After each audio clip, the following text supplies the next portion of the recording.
بسم الله الرحمن الرحيم ألم تر كيف فعل ربك بأصحاب الفيل ألم يجعل كيدهم في تضليل وأرسل عليهم طيرا أبابيل ترميهم بحجارة من سجيل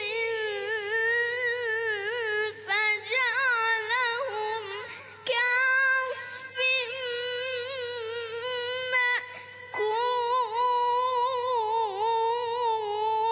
مأكول